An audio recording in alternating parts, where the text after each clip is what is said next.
গাড়ির উইন্ডো সিটে বসা মানেই এই এক অভিজ্ঞতা উপলব্ধি করা। কেমন? এই যে উইন্ডো থেকে দেখা যায় সারি সারি বিল্ডিং, সারি সারি গাছপালা, একদম আকাশ ছোঁয়া হয়ে দাঁড়িয়ে রয়েছে, দেখতে কিন্তু বেশ ভালো লাগে। তো গাড়িতে বসে বসে এই জিনিসগুলো বেশ উপভোগ করতে আমারও ভীষণ ভাল লাগে, অবশ্যই সবারই ভালো লাগে। তো এটাই ভিডিও করছিলাম, আর সাথে কিছু কিছু কথা মনে আসছিল। এই কলকাতা শহর, মানুষের অনেক স্বপ্ন নিয়ে মানুষ এখানে আসে। কিছু মানুষের স্বপ্ন পূরণ হয়, আর কিছু মানুষের স্বপ্ন পায়ের তলায় ডলে পিষে চূর্ণ বিচূর্ণ হয়ে যায়। তাতে এই শহরের কোনো আসে যায় না, বা এই শহরের মানুষদেরও কোনো কিছু আসে যায় না। হ্যাঁ, তবে এই শহরের বুকে রয়েছে অনেক ভালো ভালো ঘোরার জায়গা, অনেক স্মরণীয় জিনিস, অনেক মেমোরেবল জিনিস। তো সেগুলো দেখতেই আজকে চলে গেছিলাম কলকাতা শহর। হ্যাঁ, তেমনভাবে ঘোরা হয়নি। তো এবার একটু চেষ্টা করলাম, তো চলো একটু ঘুরে আসাই যাক। তো চলো, দেখো কোথায় যাই কলকাতায়।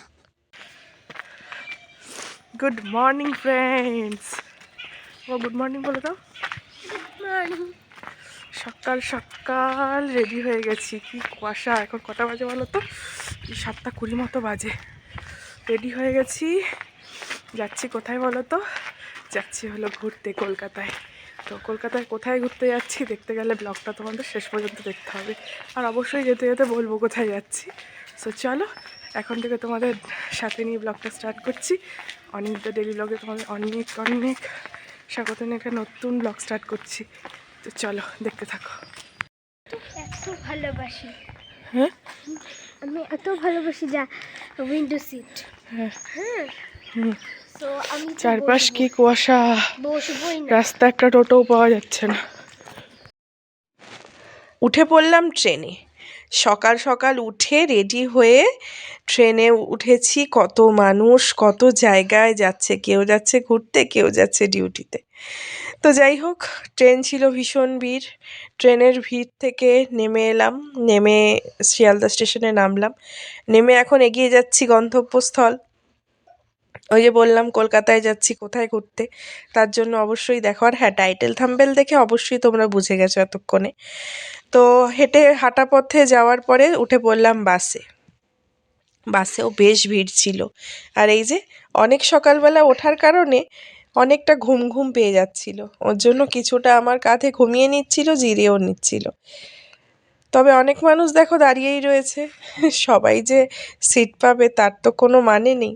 জীবন যুদ্ধেও সবাই যে জায়গা পাবে তার কোনো মানে হয় না, তেমন মানে বাস্তবেও তাই। এই দেখো, চলে এলাম আলিপুরে চিড়িয়াখানা। অনেকেই নাম শুনেছো, অনেকে এসেছো, আবার অনেকে আসোনি। তো যাই হোক, প্রথমেই ঢুকলাম। ঢুকে এই যে এই ম্যাপটা দেখা যায়, মানে প্রায় 180 বিঘা জায়গা নিয়ে এই মানে এই চিড়িয়াখানাটা অবস্থিত। তো ম্যাপ দেখেও আমরা অনেক কটা জায়গা কমপ্লিট করতে পারিনি। তো দেখো, প্রথমে ঢুকেই দেখছি এরকম মানে একটা খাঁচা বড়, সেখানে এই যে বড় বড় পাখি। পাখি পশুর নামগুলো তেমন একটা আমার মনে নেই, কারণ আনকমন অনেক পাখি পশু ছিল, তখন পড়েছি, পরে আর মনে নেই। তো এই যে এখানে এই বার্ডসগুলো দেখো কত আওয়াজ করছে। এগুলো কিন্তু কি বলো তো, এই যে এটা হলো অনেকটা অস্ট্রিচের মতো কিছু পাখি দেখলাম, আর কিছু দেখলাম ককটেলের মতো। একটু ককটেল তো বলা যায় না এটার, আবার এই ফ্লেমিঙ্গো টাইপেরও কিছু পাখি ছিল, অনেক পাখি। যাই হোক, নাম আমি বলতে, হ্যাঁ, তবে এই যে পাখিটা দেখছো না, এটাকে বলে খুন্তি বক। মানে খুন্তি বক মানে খুন্তির মতো ঠোঁটটা, এর জন্য এর নাম দিয়েছে হলো খুন্তি বক। তো যাই হোক, দেখতে দেখতে চলে এলাম জিরাফ দেখতে। দেখো কত উঁচু গলা। হ্যাঁ গো, এতদিন না খালি জিকে বইয়ের পাতাই দেখে গেছি জিরাফ, অরিজিনাল দেখিনি। এই কথাটা আমার মেয়েও আমায় বলছিল জিরাফ দেখার সময়। আর ওই যে ওখানে ওখানে না দেখতে গেছিলাম সিংহ মশাইকে, কিন্তু সিংহ মশাই তো শীতে রোদ পোহাতে একদম দূরে গিয়ে বসে রয়েছে। আর এখানে একটা লেক টাইপের রয়েছে, লেকে অনেক মাছ। মাছ দেখতে দেখতে আবার একটু এগিয়ে এলাম, ওখানেও দেখলাম আরেকটা জিরাফের খাঁচা। তো কিছু জিরাফ তো এত লম্বা লম্বা যে আমি ঘাড় উঁচু করেও দেখতে পাচ্ছিলাম না। এরপর একটুখানি ঘুরছি, ঘুরতে ঘুরতে আবার এটা ওটা খাঁচাটা খুঁজছি, কারণ রাস্তা ঠিকঠাক খুঁজে পাচ্ছি না যে কোন দিক দিয়ে শুরু করব আর কোন দিক দিয়ে শেষ করব। আমরা প্রায় সকাল 10:30টার সময় চিড়িয়াখানায় ঢুকেছি, বেরিয়েছি হলো 5:30। এতক্ষণও আমরা দুটো জায়গা কমপ্লিট করতে পারিনি। এক হলো শিল্পাঞ্জি আর হলো টর্টয়েস। এই দুটো জায়গা আমরা না দেখতে পারিনি। আর এই দেখো এখানে এলিফ্যান্ট রয়েছে দুটো। এলিফ্যান্টগুলো দুটো জানো তো ঘাস তুলে ঘাসগুলো থেকে বালি ঝেড়ে তারপরে খাচ্ছিল। আর এখানে আবার একটা লেক টাইপের করা রয়েছে। এই লেকের ভেতরে ওই যে খুন্তি বক রয়েছে, আরও নানা রকমের বক রয়েছে, আর কিছু পাখি রয়েছে। আর এই যে এবার চলে এলাম ময়ূর দেখতে। ওফ, চোখটা ওখানেই আটকে গেছিল। এই দেখো, এই আরেকটা পাখি, মনে হচ্ছে যেন পিঠের মধ্যে একটা ঝুড়ি নিয়ে বসে রয়েছে, নয় খড়ের গাদা নিয়ে বসে রয়েছে। এই পাখিটার নাম হলো ইমু। এরা হলো উড়তে পারে না, কিন্তু জলে কিন্তু তীব্র সাঁতার কাটতে পারে। এটা শনাক্তকরণটা আমার অনেকটা মনে ছিল, তাই তোমাদের কিছুটা বলে দিলাম। এরপরে চলে গেছিলাম আমরা হলো হিপোপটেমাস দেখতে। তো ওই দেখো ওই দূরে বসে রয়েছে। শীতকালে পশু পাখিরা এতই রোদ পোহাতে ব্যস্ত যে যাই আমরা টিকিট কেটে দেখতে এসছি, তারা আমাকে মানে পেছন ঘুরে বসে রয়েছে, আমাদের দিকে মুখ করে তাকাচ্ছেই না। আর এই দেখো এটা হলো ছিল সজারু। এরপরে এত অ্যানিম্যাল, এত কিছু দেখার পরে এখন একটু আমরা চা খেতে চলে এসেছি। তো আমার বোন আমাকে এখানে বলছিল আমার এত ভিড়ভাট্টা পছন্দ হচ্ছে না। তো আমি বললাম যে তুই ফাঁকা কোথায় পাবি রে, ভিড়ভাট্টায় তো যেতেই হবে, তাই না? আর আমরা এসেছিলাম শনিবার দিন, আর রোববার হলে তো আরও বেশি ভিড় হতো। আর যেহেতু এখন শীতের মরশুম, সবাই একটুখানি ঘুরতে, বাঙালি মানেই ভ্রমণপ্রেমী, ঘুরতে তো হবেই। আমারও অনেক দিন ধরে জানো না কোথাও ঘুরতে যাওয়ার ভীষণ মন করছিল, কিন্তু যেতে পারছিলাম না। তাই চট করে চিড়িয়াখানায় যাওয়ার প্ল্যান হওয়াতে রাজিও হয়ে গেলাম, আর মনটাও একটু ভালো হয়ে গেল আমার, জানো না। আর এখানে আমরা দেখতে এসেছিলাম হলো বাঘ, বাট বাঘটা এত দূরেই ছিল যে কিছুতেই আর দেখা যাচ্ছিল না। আর হায়না ছিল এখানে, হায়না ছিল একটা হলো ওই ভেতরে এক জায়গায় হাঁটাচলা করছিল, আর একটা রোদ পোহাচ্ছিল। তবে বললাম না ম্যাক্সিমাম পশু পাখি রোদ পোহাচ্ছিল। তবে হ্যাঁ, ওখানে গিয়ে একটা জিনিস জানতে পারলাম যে 3টের পর, মানে 3টের সময় এদের সব খেতে দেওয়া হয়। 3টের পর থেকে এরা অনেকটা অ্যাক্টিভ হয়। আর এই দেখো এটা হলো রয়্যাল বেঙ্গল টাইগার। ইনিও আমাদের পেছন দেখিয়ে ঘুমাচ্ছে, আমার দিকে মুখটা তাকাচ্ছিল না আমাদের দিকে।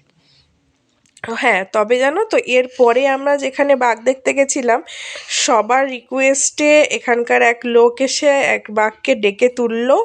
তো সে তারপরে বেশ ঘোরাফেরা করা শুরু করলো। তখন যাই হোক চক্ষু একটু সার্থক হলো, না হলে সবাই একই কথা বলছিল, এ বাবা সব বাঘগুলো ঘুমাচ্ছে, সব পশু পাখিগুলো ঘুমাচ্ছে। এই দেখো এই বাঘটাকে ডেকে তুলে দিয়েছে। তারপরে এখন মানে চারপাশ ঘোরাঘুরি করছে। বাট দেখো এনার্জি নেই কিন্তু অত শরীরে, দেখতে পেরেছো? একদমই এনার্জি নেই, কারণ এদের এখনো খেতে দেওয়া হয়নি। আর শোনা গেল এখানে এদের যতটা খাবার প্রয়োজন তার থেকে কিছুটা কমই খাবার দেওয়া হয়, যার ফলে এরা দিন যাচ্ছে কি বলবো দুর্বল হয়ে যাচ্ছে। তবে এদের দেখতে হয়তো খুব ভালো লাগছে, তবে একটু ডিপলি চিন্তা করলে মনে হয় যে এদের জীবনটা কতটা কষ্টের। কারণ আমাদের যদি কেউ খাঁচায় বন্ধ করে রাখে, আমাদের তো একদমই ভালো লাগবে না, তাই না বলো? তেমন এদেরও খাঁচায় বন্ধ করে রেখেছে প্রকৃতি থেকে বাইরে, এদেরও হয়তো ভালো লাগে না জীবনটা। এদের জীবনটা অনেকটা কষ্টকর অবশ্যই, কিন্তু ওই যে আমাদের এন্টারটেনমেন্টের জন্য এদের কষ্ট করতে হয়েছে। প্রত্যেকটা সময়ই দেখবে কাউকে না কাউকে কোনো কিছুর জন্য স্যাক্রিফাইস করতে হচ্ছে, যার ফলে আমরা আনন্দ পাচ্ছি, বা আমাদের কিছু স্যাক্রিফাইসের ফলে অন্য মানুষরা আনন্দ পাচ্ছে। এটাই বাস্তব। তো যাই হোক, এখানে অনেকক্ষণ ভিডিও করলাম আর এখানে অনেকক্ষণ দাঁড়িয়েছিলাম, সবাই বেশ এনজয় করছিল। তারপর একটুখানি আমরা এখন টিফিন করব। বাড়ি থেকে আমি ডিম টোস্ট করে নিয়ে গেছিলাম আর ব্রেড বাটার করে নিয়ে গেছিলাম। আর বোন ওদিকে বোন আর বাপি ওদিকে পরোটা আর বেগুন ভাজা নিয়ে গেছিলো, ওই খেয়েছিলাম। আর ঢোকার সময় বোন চিপস, বাউলি, তারপরে কেক এসব কিনেছিল, ওগুলোই টুকটাক খাওয়া দাওয়া করা হয়েছে। এখানে মানে তেমনভাবে ভেতরে তেমন কিছু খাওয়া দাওয়ার মধ্যে বার্গার, পিৎজা এসবই পাওয়া যায়, বাট এই ভেতরের খাবারটা আমি প্রেফার করলাম না। আমি বলবো এখানে যদি কেউ ঘুরতে আসো তাহলে অবশ্যই তোমরা খাবার নিয়ে এসো, ক্যারি করো খাবার নিজের সাথে, কারণ এখানকার ভেতরের খাবার খুব একটা ভালো না, এই কারণেই বলছি। হ্যাঁ, তবে চা, কফি, বিস্কুট এগুলো খেতেই পারো, চিপস, প্যাকেটিক জিনিস, তাছাড়া বাইরের কড়া খাবারগুলো খেও না।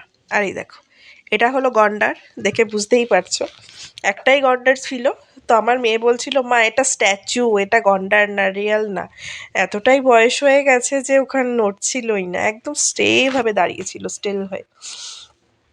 তো গন্ডার দেখে আবার ঘুরছি, ঘুরতে ঘুরতে আবার খোঁজ করছি যে আবার এরপরে কি পাওয়া যায়।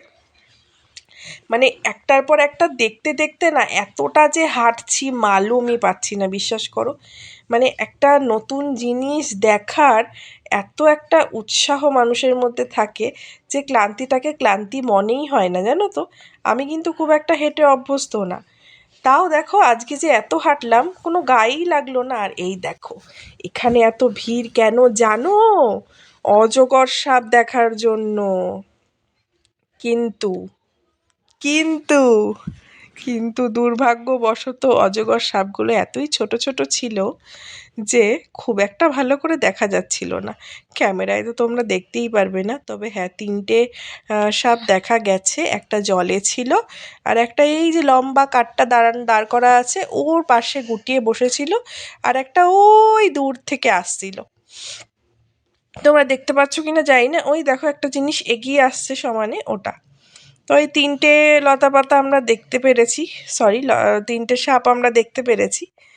সো ওই যে বাম, আর এই যে এটা হলো ক্রোকোডাইল। ক্রোকোডাইলগুলো এমনভাবে শুয়েছিল যেন মনে হচ্ছিল এগুলো স্ট্যাচু। ওপরে শ্যাওলাগুলো পড়ে রয়েছে, কারণ জল থেকে উঠে এসেছে শ্যাওলা থেকে। এতটাই মানে নিথরভাবে পড়ে রয়েছে যেন মনে হচ্ছে স্ট্যাচু, বাট দেখতে কিন্তু স্টিল দারুণ। নিজে চোখে এগুলো দেখা মানে সত্যি একটা ভাগ্যের বিষয়। সুন্দরবনে গিয়ে এগুলো দেখা যায়, কিন্তু সুন্দরবনে বাঘ দেখা, কুমির দেখা মানে মানে দুর্দান্ত ভাগ্য চাই, না হলে দেখা যায় না। এবার এবার আমরা ঢুকেছি হলো সরীসৃপ ভবনে। মানে এখানে সব ধরনের সরীসৃপ প্রাণীগুলো রয়েছে। তো এর মধ্যে বেশিরভাগ আমি পাইথনের জাতটাই বেশি দেখলাম, পাইথন আর অজগরটা। তো এখানে এত ঠেলাঠেলি, তো আমি বেশি ভিডিও করতে পারিনি। তবে হ্যাঁ, পাইথনগুলো দেখতে কিন্তু দারুণ ছিল। আর ওই দেখো ওখানে দেখতে পাচ্ছ, ওই যে একটা মোটা পাইথন শুয়ে রয়েছে গাছের তলায়, দেখতে বেশ ভালো লাগছিল। কিছু মানে কিছু মানে কম মানে সরু ছিল, কিছু মোটা মোটা ছিল, বড় বড় ছিল, বাস মানে ভালো। তবে কিছু কিছু জায়গা না ফাঁকাও ছিল, কিছু কিছু জায়গা দেখাও যাচ্ছিল না বা ভেতরে ঢুকে রয়েছে বোঝা যাচ্ছিল না। তবে হ্যাঁ, যেটুক দেখা গেছে যথেষ্ট। আর এই দেখো, এটা হলো হরিণ। এই জায়গাটা চলে এসেছি আমরা হরিণ, হরিণ মানে যে পাশটায় রয়েছে।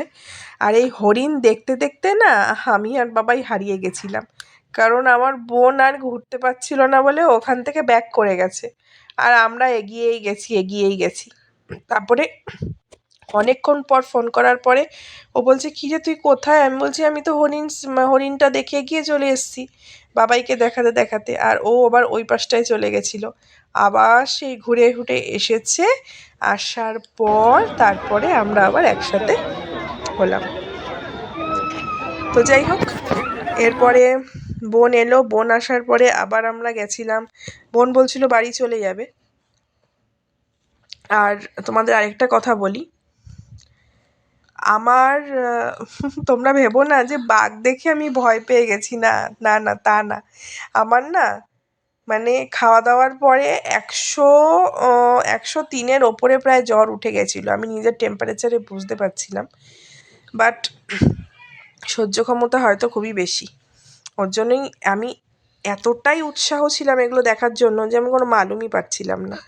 আর এই যে আবার বললাম না, এই যে ভাল্লুক দেখতে চলে এসেছি। বোন বারবার বলছিল চ চ চ, আর ভাল লাগছে না। আমি বলছি না, এসেছি যখন আমি কয়েকটা জিনিস দেখে তারপর যাব। আমার নিজের দেখার থেকে আমি বাবাইকে দেখাতে চেয়েছিলাম, এর জন্য আরও বেশি উৎসাহ ছিল। আর এই যে এর ভেতরে হলো সরীসৃপ ভবন, এই সরি নিশাচর প্রাণী ভবন এটা।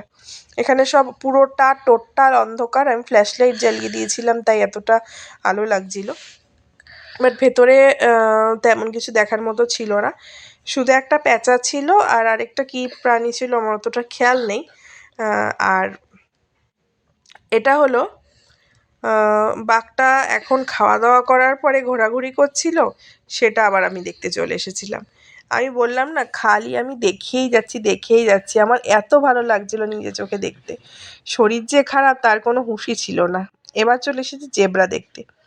জেব্রাগুলো ভিডিওতে কেমন লাগছে বলতে পারছি না, বাট বিশ্বাস করো নিজের চোখে যখন দেখছিলাম জাস্ট দারুণ লাগছিল, দারুণ। আর বেরিয়ে আসার সময় আরেক ঝলক সিংহর সামনে এসেছিলাম, সেখানে দেখলাম সিংহ মশাই এখন কাছে এসেছে। তো যাই হোক, তখনও ভালো করে দেখে নিলাম। এরপরে এখন আমরা খাচ্ছি হলো ভুট্টা বেরিয়ে। ভুট্টা খেতে আমার মেয়ে ভীষণ পছন্দ করে, আমি অতটা ভালোবাসি না, বাট আমার মেয়ে ভীষণ পছন্দ করে। তো ভুট্টা টুট্টা খেয়ে আমরা নিয়ে নিলাম একটা ট্যাক্সি, কারণ বাসের আশায় থাকলে অনেকটা লেট হয়ে যাবে, আর বাসে এখন ভীষণ ভিড় হচ্ছে, ওর জন্য ভাই বলে এখন ট্যাক্সিটা নিয়ে নেওয়াই শ্রেয়। তো ট্যাক্সিতে করে চলে গেলাম হলো শিয়ালদা, তারপর ওখান থেকে ট্রেনে উঠে বাড়ি। আর ট্রেনে উঠে আমার ভীষণ পরিমাণে জ্বর চলে এসেছিল, আর নেমে 2 প্যাকেট বিরিয়ানি নিয়ে নিয়েছিলাম। বিরিয়ানি নিয়ে এখন বাড়ির পথে চলছি। আর রাস্তায় ওষুধ কিনে বাপি বলল আমায় খেয়ে নিতে, আমি খেয়ে নিয়েছিলাম ওষুধ। হ্যালো ফ্রেন্ড, সারাদিন তোমাদের সাথে তেমন কোনো কথা হয়নি, সকালে লাস্ট কথা হয়েছে, কত ভিড়ভাড়ের মধ্যে কথা বলতে পারিনি। সো এখন বাড়িতে চলে এসেছি, আর এখন বাজে হলো 8:30 মতো বাজে। আর এই যে তোমাদের বললাম 2টো বিরিয়ানি নিয়ে এসেছি, আর আমার বরমশাই, আমার হাজব্যান্ড খাবে হলো ওদের দোকানে সামনে পিকনিক হচ্ছে, তো ওখানে খাবে, রান্না নেই। এখন মা আমি 2 প্লেট বিরিয়ানি খাবো, খেয়ে দিয়ে শুয়ে পড়বো, কারণ আমার এখন প্রায় 102-এর ওপরে জ্বর আছে। আসার সময় ওষুধ কিনে খেয়ে এসেছি বাজারে। তো চলো, আজকে ব্লগটা এখানেই এন্ড করছি। ব্লগটা ভালো লাগলে লাইক কমেন্ট শেয়ার আর সাবস্ক্রাইব করতে কিন্তু একদমই ভুলো না। তো চলো, টাটা, সবাই ভালো থেকো, সুস্থ থেকো, দেখা হচ্ছে পরে নেক্সট ব্লগে, ততক্ষণের জন্য টাটা। চলো, তো এই দেখো এবার খেতে বসে পড়েছি দুজনে। আর বিছানা করার মতো তেমন কিছু নেই, কারণ সকালবেলা তো আমার হাজব্যান্ড শুধু শুয়েছিল, বাদবাকি বিছানা আমি তুলেই গেছিলাম। ও শুধু বালাপোষটা গায়ে ঘুমাচ্ছিল বলে বালাপোষটা রয়ে গেছে বিছানায়, ও হবে একটুখানি ওপর দিয়ে ঝেড়ে শুয়ে পড়তে পারলে আমি এখন বাঁচি। তো চলো, টাটা।